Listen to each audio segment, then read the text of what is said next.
The polished conference table reflected the harsh overhead lights, mirroring the weight of my business, 35 years of my life, hanging in the balance. The mediator's pen stopped moving, and I watched my younger brother Felix's smug, self-satisfied smile finally crumble, dissolving for the first time in 6 excruciating months. That morning had started like any other court day during this nightmarish process. 3 weeks of mandatory mediation where I was forced to listen to Felix, the brilliant PhD, the supposed genius, coolly explain to the mediator, Sarah Lee, why he was entitled to half of Novatech Solutions, the company I had sweat, blood, and tears to build from scratch in Phoenix while he was busy collecting his 3rd advanced degree out in Palo Alto. Sarah Lee seemed far too sympathetic to his manufactured case, and I later found out the reason for her bias. But I'm getting ahead of myself, forgetting the sheer, burning anger I feel even recalling this whole ordeal, which didn't truly begin 6 months ago when Felix filed the absurd lawsuit, nor 3 years ago when our father George passed away, but 35 agonizing years ago when I, Leo, was a naive 25-year-old fool stupid enough to believe that relentless hard work and the sacred bond of family loyalty actually mattered for something real. I had just finished my intensive training as a software developer and IT consultant in Phoenix. Dad worked a stable but demanding job at the utility company, and Mom was a dedicated executive assistant, so we were comfortable, not wealthy, and my younger brother Felix, at 17, was already showing all the signs of what Mom proudly called academically gifted, and what I, with a rising sense of resentment, privately dubbed allergic to risk and real-world effort. Dad pulled me aside one humid evening after dinner, his voice low. "Leo, your brother is destined for the highest places, MIT, maybe graduate school. He's a smart kid, and you know we can't afford to put both of you through university to that level." And I simply nodded, the bitter taste of reality in my mouth, knowing I was never much for the endless theory of academia anyway. "But you have a sharp mind for tech, Leo," Dad continued. "A real talent for building systems. Why don't you start something yourself?" "I've saved up $15,000. It's yours if you want to be an entrepreneur and build a real legacy." $15,000. Back then, that was just enough to rent a tiny server room, buy some basic hardware, and survive on ramen for about 8 months if I budgeted meticulously. And I took it, naming the new venture Novatech Solutions, immediately throwing myself into 70-hour weeks for the first decade, writing custom code for small businesses, managing network installations, and providing essential IT consulting for the tech boom that was rapidly expanding across Arizona. By the time Felix finished his undergraduate degree at Stanford, I was employing 5 people. By the time he completed his PhD in computer science and landed a tenure-track position at a prestigious university, I had built Novatech Solutions into a premier software development and tech consulting firm in Phoenix, boasting 45 employees and annual revenue that had just topped $5 million. Felix became a highly respected academic, publishing papers on market innovation and resource allocation, ironically teaching courses on business efficiency. Yet he never once in all those years asked about the nuts and bolts of the business, never once visited the Phoenix headquarters, never showed a sliver of genuine interest in the complex, dynamic machine I had constructed. Our father, George, was proud of us both in his way. My professor's son and my self-made CEO son, he would boast at family gatherings, but I couldn't ignore the stinging reality over the years. When Felix flew home for the holidays, Dad's eyes would light up with a special, unique pride they never quite managed for me. And when Felix published another research paper, Dad would keep a printed copy on his desk for months, whereas when I won the prestigious Phoenix Tech Innovator Award, Dad simply said, "That's great, son, Very impressive, and immediately returned to reading one of Felix's journal articles, an undeniable pattern that fueled a private, cold resentment in me. But I accepted it. I had to. Felix was the success story in their eyes, the one with the pedigree, and I was just the guy who worked with his hands on the keyboard and made things run. Mom was diagnosed with advanced Alzheimer's a few years ago, and Dad took incredible care of her before his heart failed and he passed away. Felix flew in from Austin for the funeral, stayed a mere 4 days, and then vanished back to his academic life, leaving me to handle the gut-wrenching details, the logistics of moving Mom into a specialized memory care facility, the thrice-weekly visits, and the crippling $10,000 monthly fee, which I largely covered because her complex care needs drastically exceeded what her insurance could manage, while Felix, the celebrated professor, contributed a meager $1,000 a month. That professor's salary doesn't stretch like your CEO profits. Leo, he'd casually dismiss me. 6 months after Dad's funeral, the absolute betrayal arrived. We need to talk about the business. Leo, Felix said over the phone. I was in my work truck, driving home after a draining client site visit, and I replied, "What about it, Felix?" And he dropped the malicious bomb. The promise. Leo, the family legacy. And I nearly swerved off the freeway, gripping the wheel until my knuckles were white, my chest tight with sudden, searing rage. What promise? I spat out. Dad always said the business was for both of us. A family legacy. He told me that dozens of times over the years when we talked. Felix continued, his voice infuriatingly reasonable. Felix, I built this business from nothing, from a small $15,000 loan from Dad. Everything else, every dime of profit, every line of code, is 35 years of my life, my sacrifice, my risk. I screamed back, but he retorted, Dad said it was a family business, and family includes me, whether you worked a single day at Novatech or not. The promise matters. The cold, hard entitlement in his tone shocking me to my core. I've been patient. Leo, he threatened. I've allowed you to run things, but now it's time to formalize the arrangement. I want 50% ownership, and I want it in writing. And I pulled over into a parking lot, shaking with a furious incredulity. Felix, are you actually serious? You've had 35 years to build academic wealth. I've been in the trenches, risking everything, making the sacrifices. Dad wanted to balance things out. He told me multiple times that the business was for both his boys. He insisted, and I fought to maintain a shred of control. Even if Dad said something so ridiculously vague, which I severely doubt, it means absolutely nothing legally. The business is incorporated in my name. I have decades of tax returns and registration documents. It is mine. We'll see what a judge and a corporate lawyer say, he countered with chilling calm. I'm giving you a final chance to do this the right way, the family way, a 50-50 partnership, or I file a massive lawsuit for what Dad promised me. And he hung up, leaving me paralyzed in that scorching parking lot, watching people obliviously walk past, trying to comprehend the magnitude of this utter betrayal.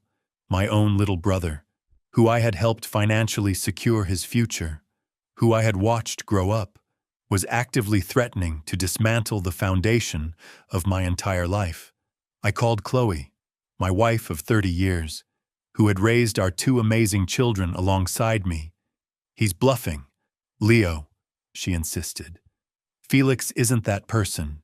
He's your brother. But he wasn't bluffing. 2 weeks later, I received a thick, professionally prepared statement of claim from a high-powered law firm in Austin, asserting that Felix was suing me for 50% ownership of Novatech Solutions, claiming our father George had made a binding verbal promise for an equal split, and was also demanding $2 million in back compensation for his theoretical ownership share over the last decade. The claim was over 100 pages long, painting me as a manipulative, opportunistic older brother who had exploited my position and our parents' partiality to hoard a business that rightfully belonged to them both, alleging that I had systematically excluded Felix and that Dad had repeatedly and consistently promised Felix half the business, listing specific, agonizing family events. I read the claim 3 times, my stomach churning with pure nausea with each pass. The dates of the family gatherings were real. A holiday dinner a few years prior, a major birthday celebration, another Thanksgiving. But the conversations he described, I had no memory of Dad ever saying anything so concrete, so binding, especially since I had been present at all those events. And surely, I would have heard my father promising away half of my life's work. I hired Monica Diaz, one of the most formidable litigation attorneys in Phoenix. She read the claim, pursed her lips, and warned me, "This is going to be brutal. Leo, he's asking for mandatory mediation first, which is standard for a commercial dispute of this size in Arizona. If mediation collapses, we go to trial. Can he actually win the company based on a verbal promise?" I asked, desperation creeping into my voice. In Arizona, it's difficult, but the legal doctrine of promissory estoppel exists, Monica explained. If he can demonstrate your father made a clear, specific, legally intended promise, and that Felix relied on that promise to his financial detriment, then yes, ownership records might not matter, but the burden of proof is incredibly high. Did Dad promise Felix half the business? I repeated, reflecting on the vague, drunken sentimentality Dad had sometimes expressed about the business being for my boys during holidays, talking about legacy and family, but it was always abstract, never, "Felix, you own half." "Maybe," I admitted, my voice strained. Dad said things over the years, but nothing specific, nothing that felt legal. That vagueness is what Felix is banking on. He claims Dad meant ownership, and you claim Dad meant emotional support. So it becomes a vicious he said scenario. And tragically, your father isn't here to clarify, Monica stated, her eyes hard. "So what's our move?" I demanded. "We go to mediation with Sarah Lee, and we try to settle for something remotely reasonable. If not, we prepare for a brutal trial, start digging up everything, business records, incorporation papers, any letters or emails from George, anything that hints at his intentions." I spent the next month excavating 35 years of documents, finding the original $15,000 check from Dad, old birthday cards where Dad had written, "Novatech is a testament to your vision and sheer will, son," and not a single document that ever mentioned Felix or shared ownership. I even tried to talk to Mom at her memory care facility, but she was having a bad day. "Who are you?" she asked, her eyes blank. "Where's George?" Mediation was scheduled, and the first session took place in a sterile downtown Phoenix office. Felix and his lawyer, Victor Ruiz, a sharp-dressed shark from Austin, sat across from us, treating the mediation like a hostile corporate takeover rather than the destruction of a family. Sarah Lee, the mediator, began the predictable speech about resolution and common ground, but Felix spoke first, his voice sickeningly calm and measured, like he was delivering a university lecture. "Leo, I don't want this to be adversarial. We are brothers, but Dad made a promise, and I simply need you to honor his wish," he said, claiming Dad wanted to balance things out because of my financial success versus his academic salary. I stared at my brother, the sincerity in his eyes the most gut-wrenching part. He actually believed the lies he was selling. "Felix, I've run Novatech for 35 years. You've never once worked there, never even visited the office. When did this alleged promise supposedly happen?" I challenged him, the anger barely contained. It was years of conversations. Leo, he coolly insisted. The specific dates are in the claim. A holiday dinner. Dad sat me down and said, Felix, don't worry. Novatech will be there for you. Leo knows it's for both my boys. A birthday? Same thing. I was there. Leo, I countered. I don't remember Dad saying that. You were busy with Chloe's family, dealing with your kids. These were private, intimate conversations. Father and son, he sneered, and Sarah Lee quickly intervened, asking Felix what a fair resolution would look like. 50% ownership, formalized in legal documents, he stated without blinking. I'm willing to let Leo remain the CEO, but I want my ownership stake recognized, and I want to start receiving 50% of the profits. Monica shot back instantly. That's outrageous. Novatech generates approximately $1.6 million in annual profit. You're asking for $800,000 a year for doing absolutely nothing. I am asking for what my father promised me, Felix retorted. I found my voice, laced with bitter contempt. Even if Dad said something, wouldn't it make more sense to interpret it as me helping you if you ever needed it, not literally handing you half of the company I built? Felix shook his head, his face a mask of calculated righteousness. Dad was specific. Leo, he said the business was for both of us, meaning we were both owners. The first session ended with the crushing realization of no progress, and 2 more sessions were scheduled. I couldn't sleep, constantly replaying those family gatherings, torturing myself, wondering if I had missed the critical moment where Dad had sealed my doom, and Chloe, my rock, noticed everything. This is destroying you. Leo, you're not eating. You're not sleeping. If I lose this case, I lose Novatech.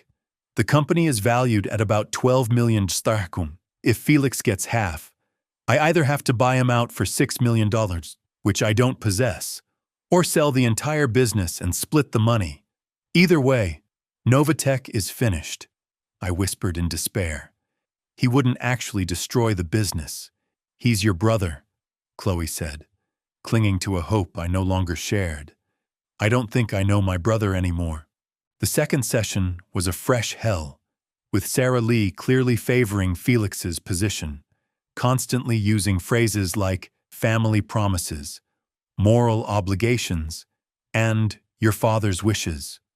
Leo, she pressed, even with the ambiguity, don't you feel some obligation to honor George's intent? He clearly wanted both his sons to benefit. My blood pressure surged with a blinding anger I barely managed to contain. His intent was for me to work my tail off and succeed, which I did. I've been a good brother. I helped pay for his advanced degree, and I cover most of Mom's obscene care costs. But you never offered him any stake in the business, she countered with disapproval. Because it is my business. Every single milestone, every employee hired, every client secured, every crisis averted. That was me, not Dad, not Felix. Me, I bellowed, and Sarah Lee simply looked disappointed, a clear sign she had already sided with him. Family businesses often involve these kinds of informal arrangements. Leo, courts recognize that a father's word to his son is sometimes enough, she lectured, and I knew she was steering us toward a forced settlement. Monica, sensing the same bias, pulled me aside immediately after. I don't like this.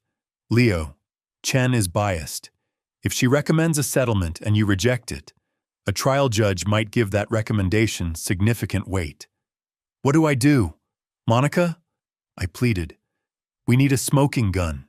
Hard evidence that George did not intend for Felix to have ownership, she instructed, and I spent another week digging through forgotten boxes, finding old business loans, the original incorporation papers from 30 years ago, all solely in my name.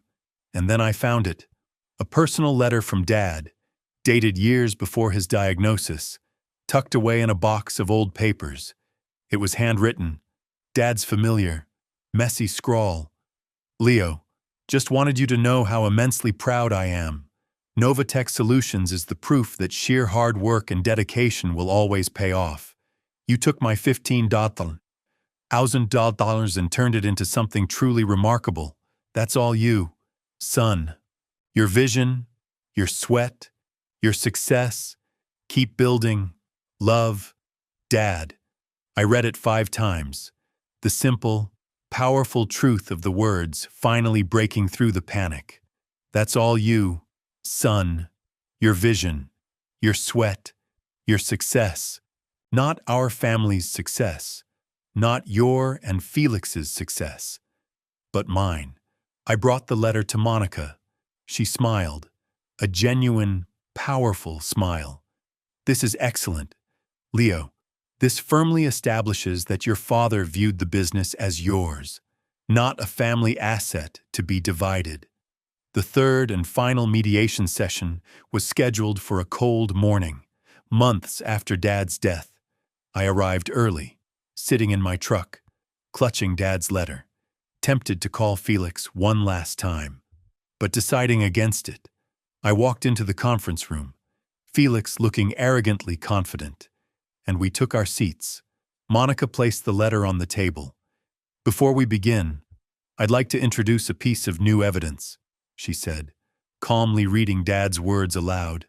The words about your vision, your sweat, your success. Felix's face didn't flinch, but I saw the quick, nervous whisper from Victor Ruiz to his client. Sarah Lee frowned. That's certainly interesting, but it's from years ago. Felix's claim involves statements made much more recently. George's views could have changed. Certainly possible, Monica conceded. But it establishes a pattern.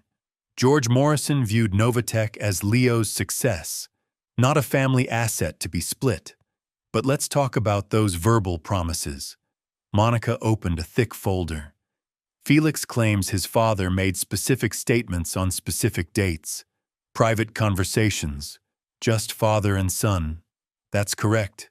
Felix? She challenged. Yes, he affirmed. I've subpoenaed George Morrison's medical records from his family physician, Dr. Robert Chen, covering the period leading up to his death, Monica announced. And Sarah Lee looked up sharply, her composure finally broken. Medical records? What possible relevance does this have? George Morrison was formally diagnosed with early-stage Alzheimer's disease, Monica stated, flipping through the papers and reading the official doctor's notes. The patient was informed of a cognitive decline beginning years prior, with formal diagnosis following shortly after. The family was explicitly advised to document any major decisions or promises, as the patient may experience confusion about previous statements or make irrational claims. The room instantly fell into a heavy, stunning silence, and Felix finally managed to find his voice. That's not true. Leo, Dad didn't have Alzheimer's. Mom did. You're confusing them, Felix hissed, his face now a sickly white mask of denial and desperate hope. But Monica, with a cold, absolute certainty, crushed him. Felix, your mother Chloe's diagnosis came later. Your father, George, was formally diagnosed 5 years earlier. The family was explicitly informed. Were you truly not told? Felix, a flash of a memory, a sudden sickening realization, hit me. The doctor's appointment years ago, just before the holidays. Dad asking me, only me, to come with him. Early stages. Dr.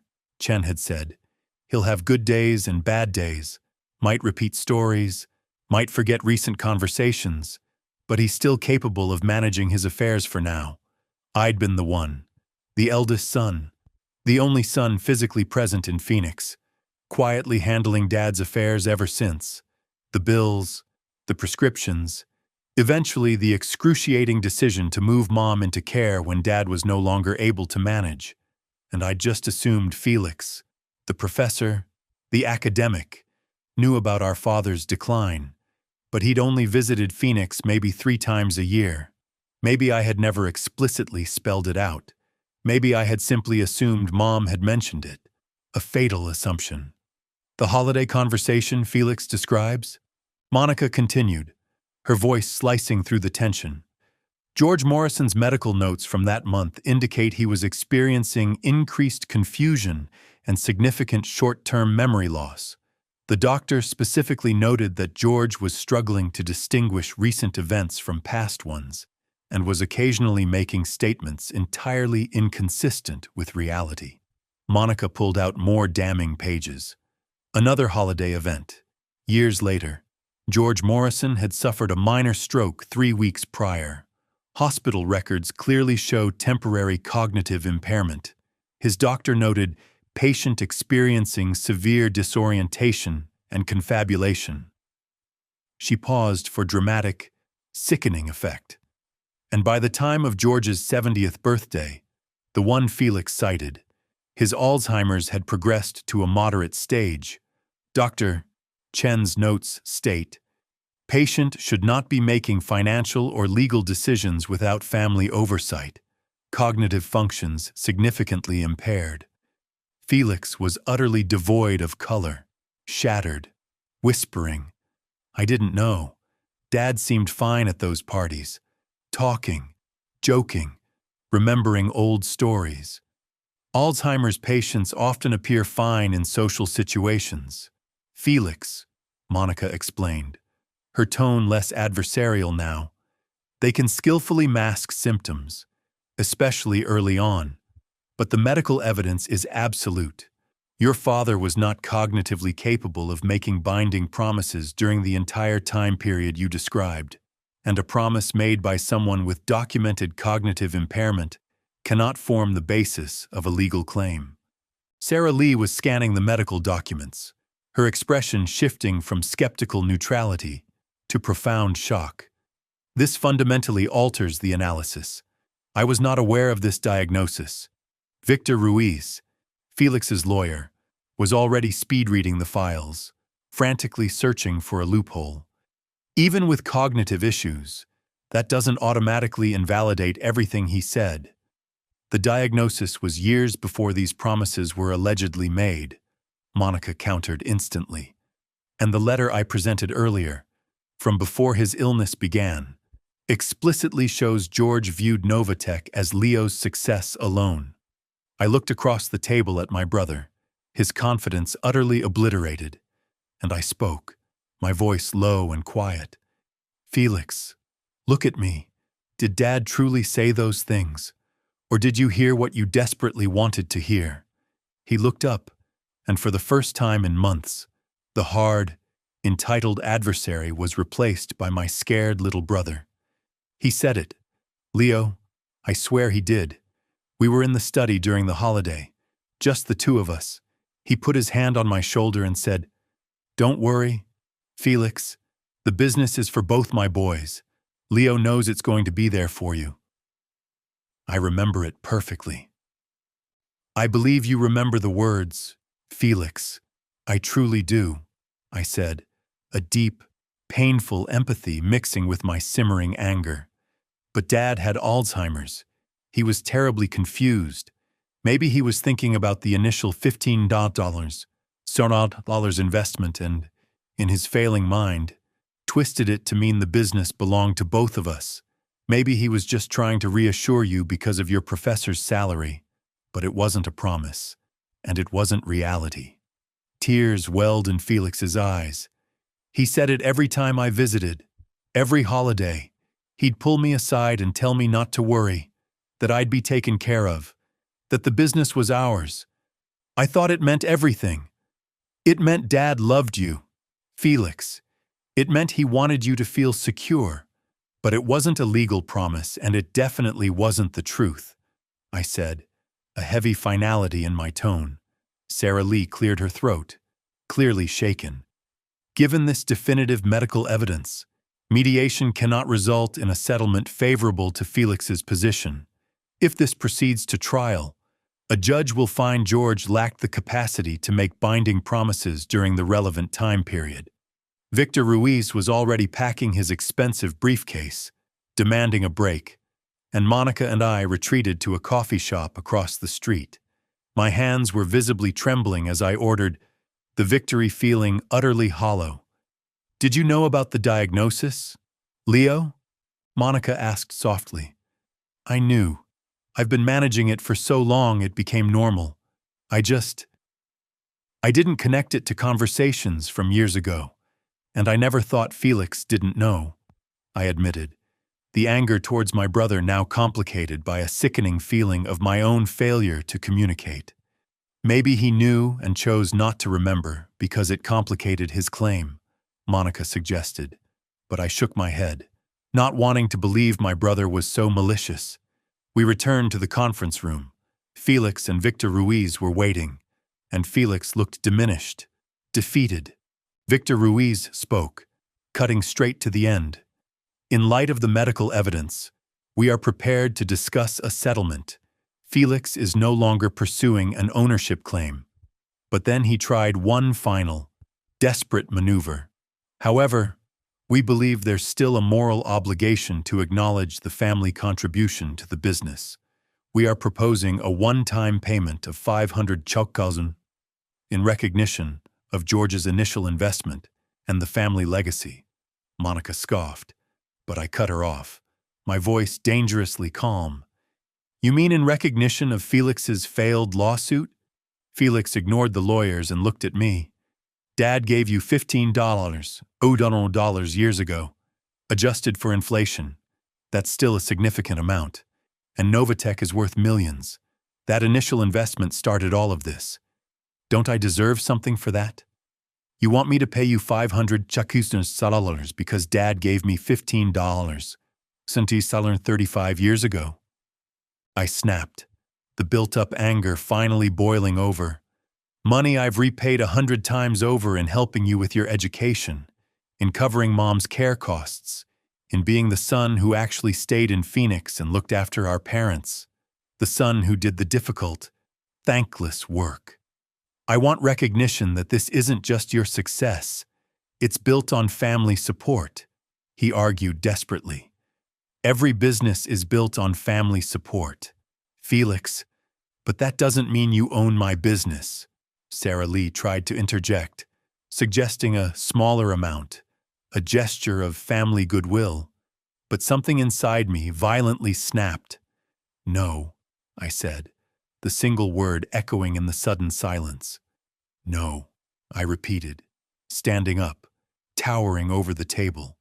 "I am not paying Felix one single penny, not 500 chon, not 5 chon.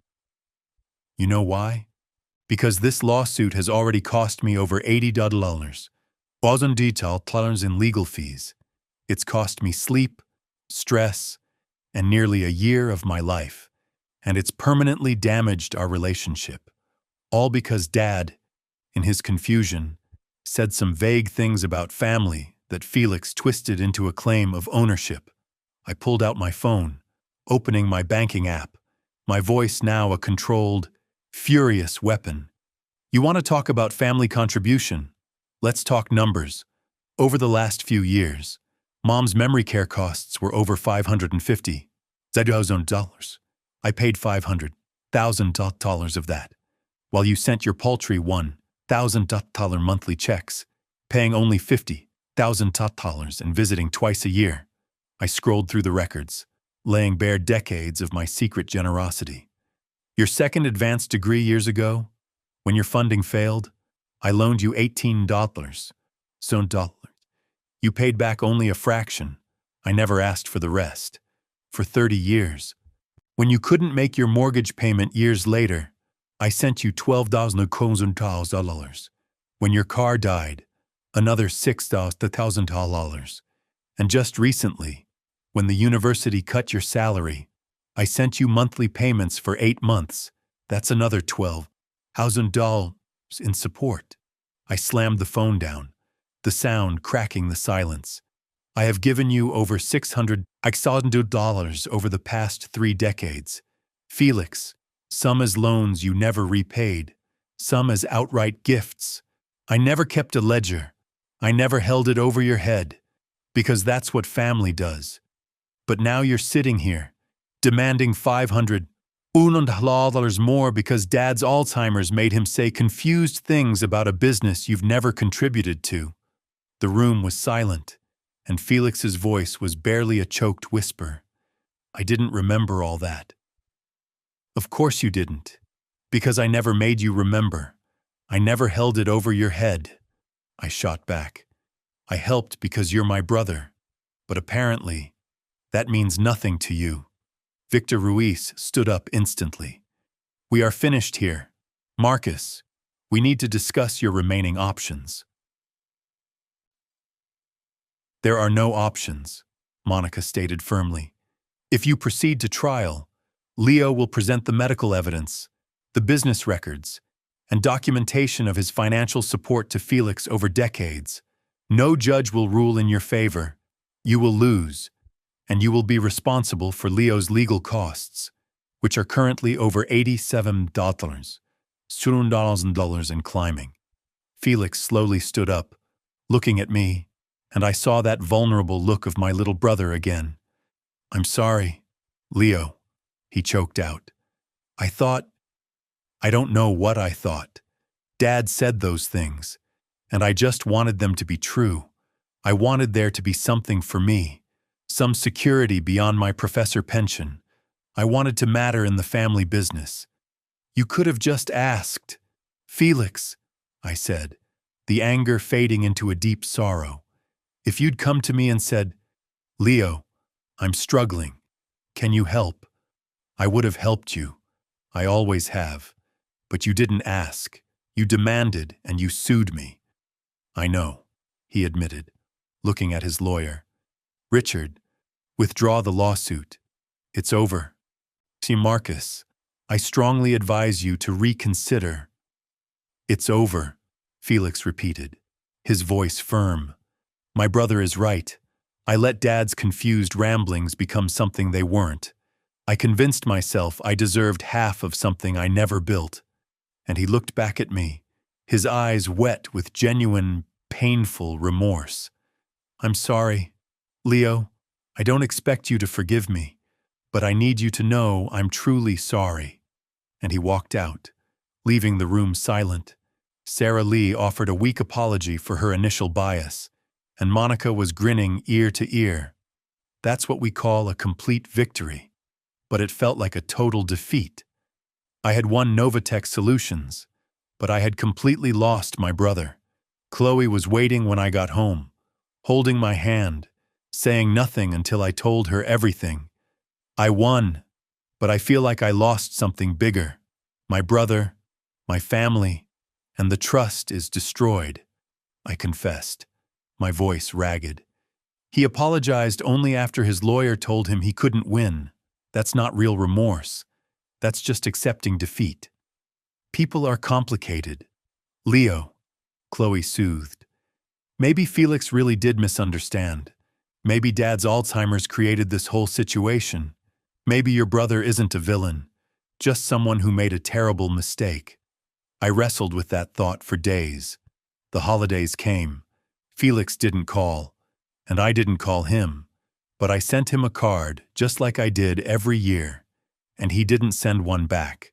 3 weeks later, a letter arrived, handwritten on Felix's university letterhead. Leo, I know you probably don't want to hear from me. I've been doing a lot of deep reflection since the mediation ended, talking to my therapist and colleagues, trying to comprehend what I did. I think I created a fantasy narrative in my head based on Dad's confused statements, and I convinced myself it was real because I wanted it to be real. I wanted to feel like I mattered, like I was part of your success. That was incredibly selfish and wrong. I should have been proud of you, should have celebrated what you built instead of trying to claim credit for it. I don't expect your forgiveness, but I want you to know I'm in therapy.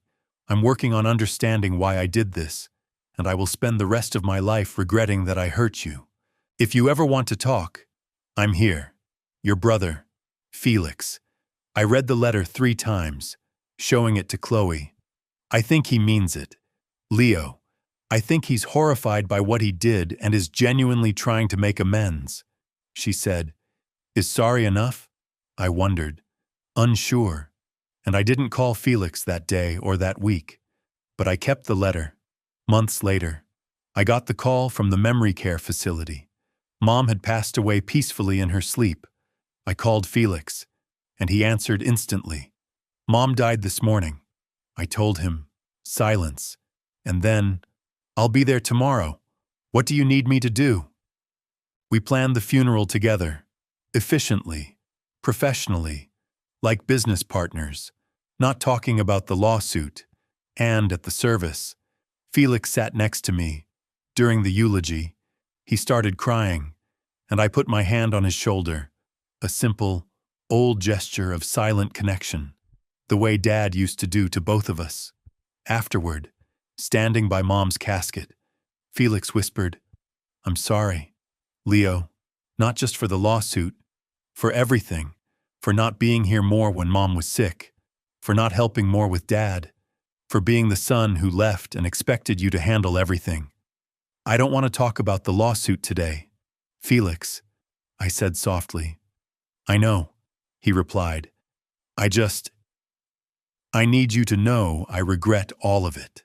We buried Mom next to Dad at the family cemetery. A week later, Felix called. Can we have coffee? Just talk. We met at the same coffee shop chain where I'd sat years earlier, processing his terrifying lawsuit. I've been thinking about Dad's letter, Felix began. The one from before he got sick. Your vision, your sweat, your success. He was right. Leo, it was all you, and I tried to take it away from you because I was fundamentally jealous. Why were you jealous?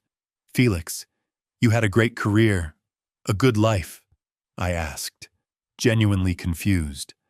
I was the smart son, the educated one, the one who was supposed to do great things, but you're the one who built something real, something that employs people, that creates immense value, that will exist after you're gone. I wrote papers that 12 people read. You built Novatech Solutions, he confessed. It wasn't enough. It was never enough. And when Dad started getting confused and saying things about the business being for both of us, I latched onto it. I created this whole self-serving story in my head where I deserved half because Dad always wanted to balance things between us. It was delusional. Maybe not delusional, I said, a wave of weariness and painful acceptance washing over me. Maybe just human. Felix looked at me, a flicker of hope in his eyes. Can we start over, Leo? Not forget what happened, but try to build something new. I don't want to lose my brother over this terrible mistake. I don't know if we can go back to what we were, I admitted, the trust irrevocably broken. But maybe we can figure out what we can be now. We talked for 2 hours about everything that mattered, but not about the lawsuit, and it was a fragile, difficult start. A month later, I called Felix and made an offer. I'm thinking about retirement. I'm 35 years into this. I'm tired. My knees hurt. And I want to travel with Chloe while we still can, I told him, explaining my plan to transition Novatech to my senior managers over the next 5 years.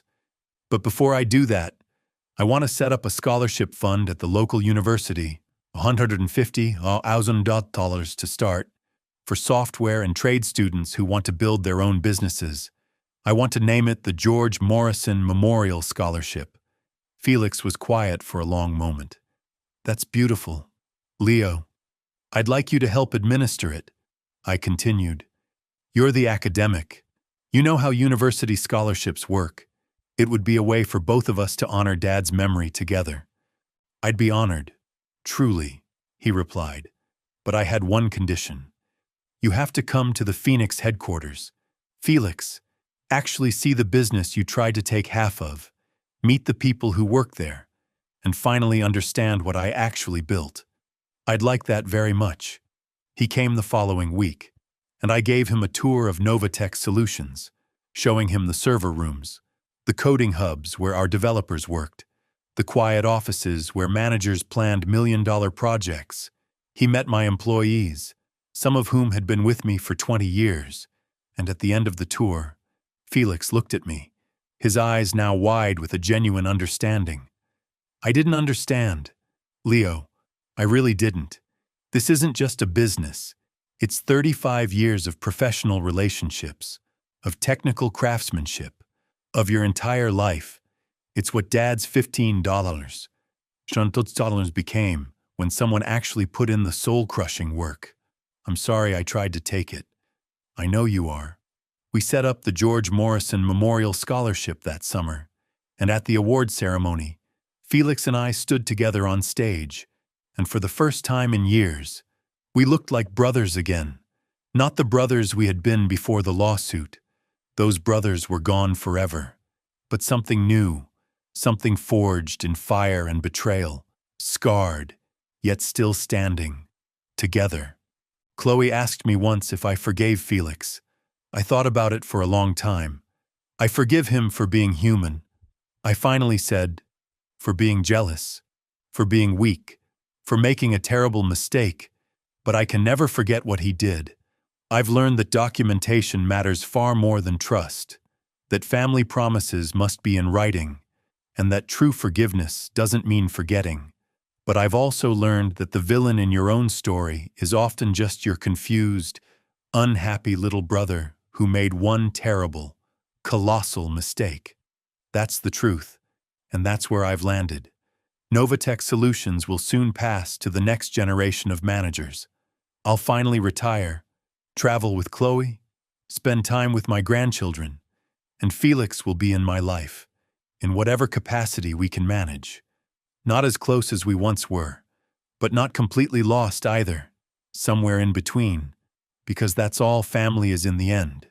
I can't erase the memory of that year's relentless stress, the scalding feeling of betrayal by my own brother, the jarring realization that even sacred family loyalty has limits, a cruel, defined boundary.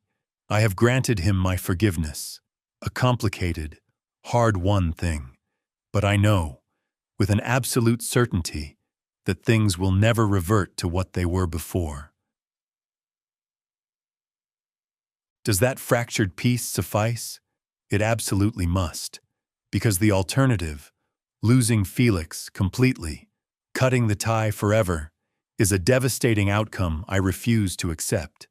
Felix and I speak every couple of weeks now, a disciplined routine. We share dinner once a month in a neutral space, and we are working side by side, professionally, on the new George Morrison Memorial Scholarship.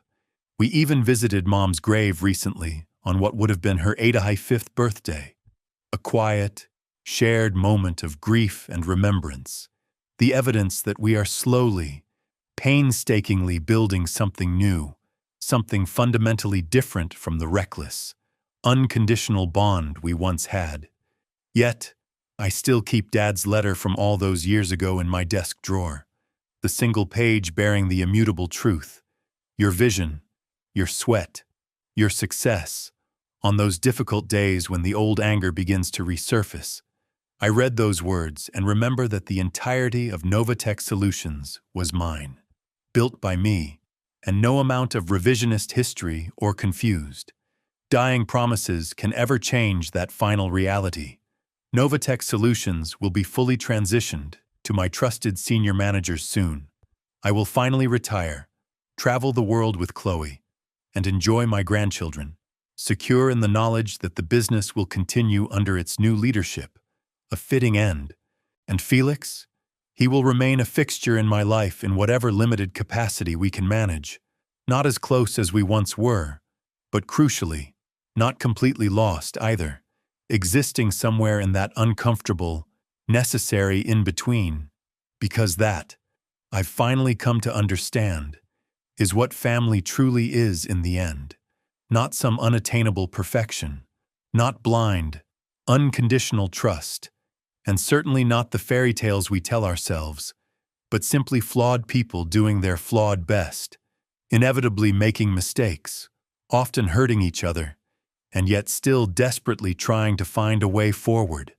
I'm now a man in my mid-60s, I have successfully built a massive company, raised a thriving family, and survived the uniquely scarring experience of a lawsuit from my own brother.